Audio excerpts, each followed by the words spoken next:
আকিক পাথর পরা কি সুন্নাত? না, রাসূলুল্লাহ পড়েছেন আকিক পাথর মর্মে কোনো বর্ণনা সহি কোনো হাদিসের গ্রন্থের মধ্যে আসেনি।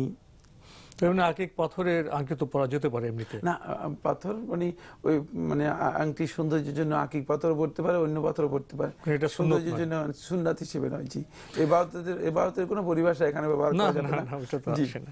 উনি আরেকটি প্রশ্ন করেছেন যে তাবিজ জাদু তো হয়, তো ওনাকে কেউ তাবিজ বা জাদু করেছেন কিনা এটা জানার জন্য কি কোনো যে বিষয়ে যারা অভিজ্ঞ হুজুর বা অন্য কেউ তার কাছে যাওয়া যাবে?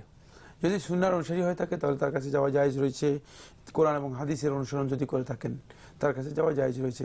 কিন্তু যদি তিনি বিভিন্ন মন্ত্রতন্ত্র, তারপরে আরও তাবিজ ইত্যাদি ব্যবহার করেন, বিশেষ করে খুন্তকার নামে এই ধরনের একটা মানে পরিভাষা আছে, খোনার নামে পরিভাষা আছে, এই ধরনের কাজ করে থাকেন এবং লোকদেরকে তাবিজ দিয়ে আবার বিভ্রান্তির মধ্যে ফেলে দেন, এমনটি হয়, তার কাছে যাওয়া হারাম, জায়েজ নেই। তার কাছ থেকে তাবিজটা নেওয়ার জন্য যাওয়া হারাম না, কিন্তু তথ্য জানার জন্য না, তথ্য জানার কাছে ওই ব্যক্তির কাছে যে যদি পরিচিত হয় যে শিরকের সাথে জড়িত রয়েছে বা এই কাজের সাথে, তার কাছে তথ্য নেওয়াও জায়েজ নেই।